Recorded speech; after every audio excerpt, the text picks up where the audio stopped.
These performance optimizations were achieved by overhauling the agentic memory infrastructure for high concurrency. Graph search and context retrieval dropped to sub-200 milliseconds. Episode processing speeds increased by 92%, and total LLM token usage was halved. These results followed a severe operational crisis in mid-2026, when an enterprise onboarding event triggered a 30x surge in service usage over 2 weeks. The existing system could not handle the volume.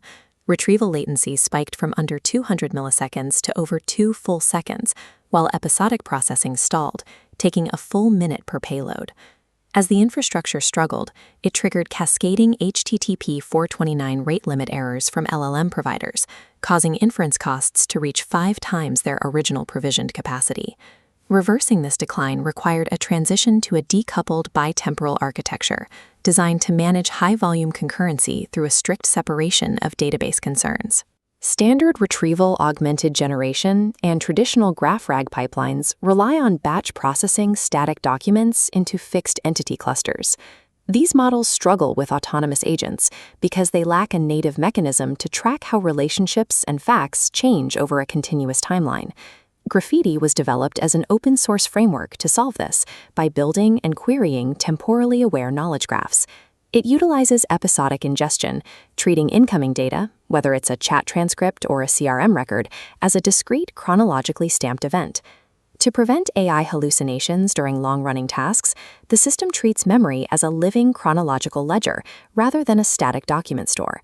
When new information contradicts existing data in a graph, the system faces a choice between losing the old data or reconciling the two using expensive LLM processing.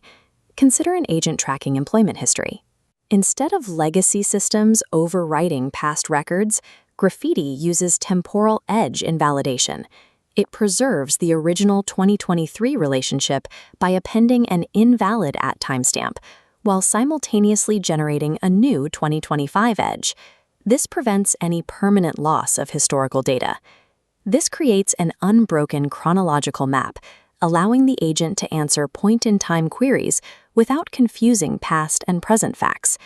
Because the tracking is handled programmatically, the system does not need to rely on LLM-driven summarization to reconcile these contradictions at query time.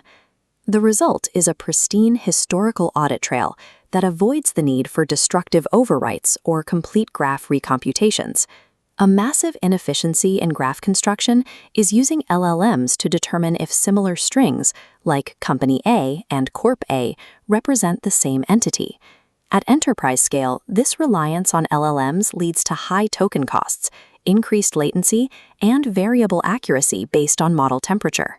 Graphiti addressed this by replacing LLM-only deduplication with a series of classical deterministic information retrieval algorithms. Potential matches now pass through a 5-stage heuristic pipeline to filter out noise and identify matches without incurring inference costs.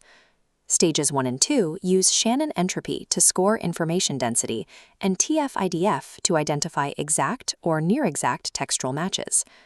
In Stage 3, min-hash and locality-sensitive hashing reduce text to signatures and bucket them, identifying candidates for fuzzy matching at a high volume. Stage 4 applies a Jacquard similarity threshold, typically set at 0.9, to mathematically verify the entity match. The LLM is only utilized in Stage 5 as a fallback if the preceding deterministic heuristics failed to produce a conclusive resolution.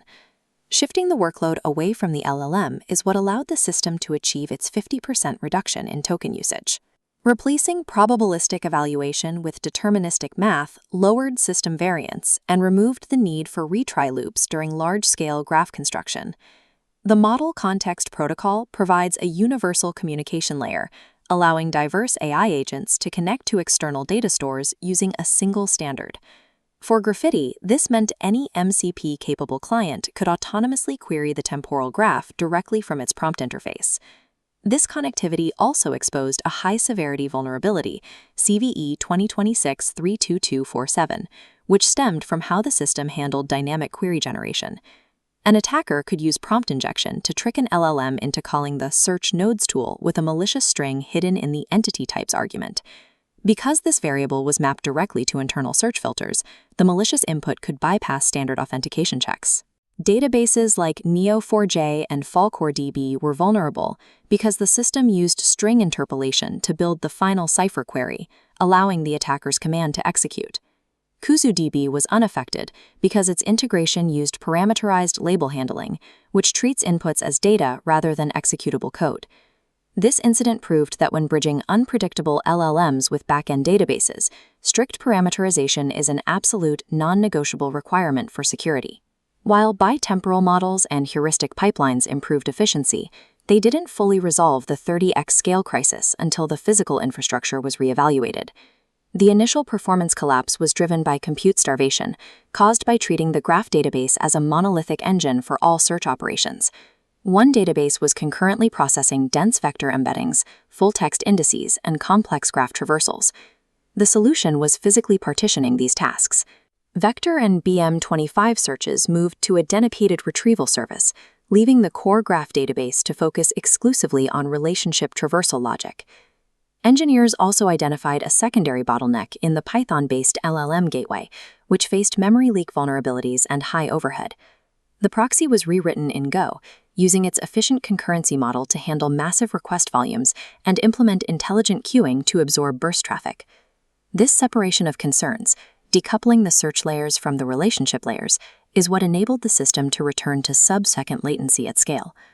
The transition from static, flat document stores to dynamic knowledge graphs reflects a maturation in how autonomous AI infrastructure is engineered. Graphiti acts as an operating system for agentic memory, handling the complex state management and retrieval logic required for long-running autonomous workflows. Scaling autonomous AI is no longer just a question of prompt engineering, but one of resilient back-end architecture and precise chronological state management.